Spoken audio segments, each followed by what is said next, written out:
ಈಸೂರು ವೀರಭದ್ರ ಕಾಳಮ್ಮ ದೇವ್ರನ್ರಿ.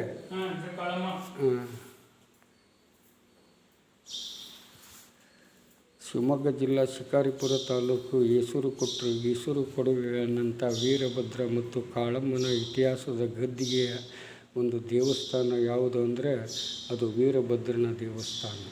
ಈ ವೀರಭದ್ರನ ಜಗಲಿಯಲ್ಲಿ ಈ ಮೈಸೂರು ಮಹಾರಾಜರು ಬಂದು ರೈತರಿಗೆ ಬ್ರಿಟಿಷ್ನವರು ಗಲ್ಲು ಶಿಕ್ಷೆ ಕೊಟ್ಟಾಗ ಇದೇ ಗದ್ದಿಗೆಯಲ್ಲಿ ಬಂದು ಪಂಚಾಯಿತಿ ಮಾಡಿ ನ್ಯಾಯ ಕೊಡಿಸ್ಲಿಕ್ಕೆ ಬಂದಂಥ ಇತಿಹಾಸದ ಗದ್ದಿಗೆ ಯಾವುದು ಅಂದರೆ ಅದು ಈಸೂರು ವೀರಭದ್ರನ ಗದ್ದಿಗೆ.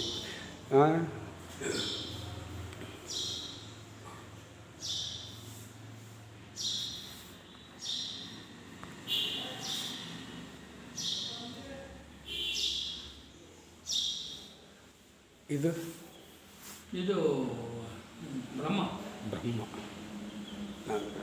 ಇದು ರೀ ಈಶ್ವರ ಈಶ್ವರ.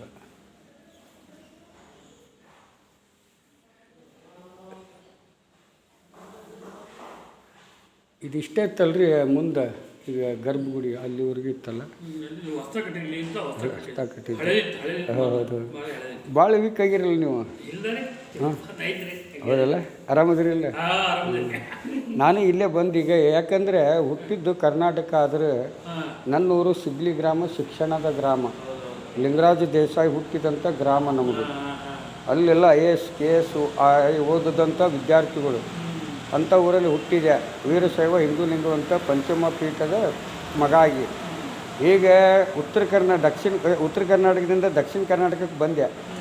ಈ ಈಸೂರು ಗ್ರಾಮದಾಗ 25 ವರ್ಷ ಆಯ್ತು ಮದುವೆ ಆಗಿ ಇಸ್ಲಾಂ ಧರ್ಮದಕ್ಕಿನ್ನ. ಈ ಭಾರತ ದೇಶದಲ್ಲಿ ಸ್ವತಂತ್ರ ಗ್ರಾಮ ಯಾವುದಂದ್ರೆ ಅದು ಈಸೂರು ಗ್ರಾಮ ಅಂತೀವಿ. ಈಸೂರು ಕೊಟ್ಟರೆ ಈಸೂರು ಕೊಡುವೆ ಅನ್ನೋಂಥದ್ದು. ಹಂಗೆ ಈ ಸಿಗ್ಲಿ ಬಸ್ಯ ಇಡೀ ಭಾರತ ದೇಶದಕ್ಕೆ ನಾನು ಒಬ್ಬ ಹಿಂದೂ ಆಗಿ ಇವತ್ತು ಈ ಈಸೂರು ಗ್ರಾಮದಾಗ ಮಾತ್ರ ಇಸ್ಲಾಮ ಅಂತಂದು ನನಗೆ ಹೆಸರು ಬಂತು. ಇಲ್ಲಿ ಇಸ್ಲಾಮ ಆ ಹೆಸರೇ ಕರಿತಾ ಇದ್ದಾರೆ ನನಗೆ. ಅಂದ ಬಳಿಕ ನನ್ನ ಸಾವು ಇಸ್ಲಾಂ ಧರ್ಮದಲ್ಲಿನ ಐತಿ ಅನ್ನೋದು ಈ ವೀರಭದ್ರ ನನಗೆ ತೋರಿಸ್ಕೊಟ್ಟಿದ್ದಾನೆ. ಯಾಕಂತಂದರೆ ಹುಟ್ಟಿದ್ದು ಹಿಂದೂ ಆದರೂ ಮಣ್ಣಾಗೋದು ಇಸ್ಲಾಂದಲ್ಲಿ ಅನ್ನೋದು ಈ ತಂದೆನ ನನಗೆ ತೋರಿಸ್ಕೊಟ್ಟಾನ ಮತ್ತು ಅವನೇ ಕರೆಸ್ಕೊಂಡಾನ. ಯಾಕಂದರೆ ಗಡಿ ಬಸವಣ್ಣ ಎಲ್ಲೇ ನಮ್ಮ ಗ್ರಾಮ ಈಸೂರು ಗಡಿ ಬಸವಣ್ಣ ಮುಂದದನ, ಅದ್ರ ಮುಂದ್ಗಡೆ 50 ಮೀಟ್ರ್ ಕಬರಸ್ಥಾನ ಐತಿ. ನಾನು 25 ವರ್ಷ ಆ ದೇವಸ್ಥಾನ ನಾನು ನೋಡಿದ್ದಿಲ್ಲ.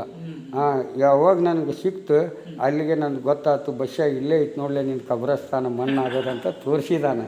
ಅದಕ್ಕೆ ಸಾಯೋವರೆಗೂ ಈ ಈಸೂರು ಋಣ ನಾನು ತೀರಿಸ್ತೀನಿ. ಯಾಕಂದರೆ ಇಲ್ಲಿ ಎಷ್ಟೋ ಹೋರಾಟಗಾರರಿದ್ದರು, ಎಲ್ಲರೂ ಅವರವರ ಅವಧಿ ಮುಗಿದು ಮಣ್ಣಾಗಿ ಹೋದರು. ಈಗ ಉತ್ತರಾಯಪ್ಪ ಒಬ್ಬರಿದ್ದರು, ಅವರು ಸಿಗ್ಲಿ ಬಸ್ಸನ್ನು ಭಾಳ ನೆನೆಸ್ತಿದ್ರು, ನಾನು ಹೋರಾಟಕ್ಕೆ ಮೆಸ್ತಿದ್ರು. ಅವರು ತೀರ್ಕೊಂಡಾಗ ಅವ್ರ ಕಾಯಕದ ದಾರಿಯಲ್ಲಿನ ಈ ಈಸೂರಿಗೆ ಮಗ ಆಗಿ ಯಾವ ಊರು ಗೂಳೆ ಆದ್ರೇನು ಈ ಊರಿಗೊಂದು ಇತಿಹಾಸ ಕೊಟ್ಟರೆ ಸಾಕು. ಹಂಗೆ ವೀರಭದ್ರನಾಗ ಕರೆಸ್ಕೊಂಡ ನನ್ನ. ಅವ್ರು ಮತ್ತು ಆರಾಮದೀನಿ. ನಿಮಗೆ ಅಲ್ರಿ ಈಸೂರಿಗೆ ಒಂದು ಹಕ್ಕಿಗೂ ಧಕ್ಕೆ ಕೊಡ್ದಂಗೆ ನಾ ಬದುಕಿ ನೀವು ನೋಡ್ರಿ ಇಲ್ಲ. ಸರಿ.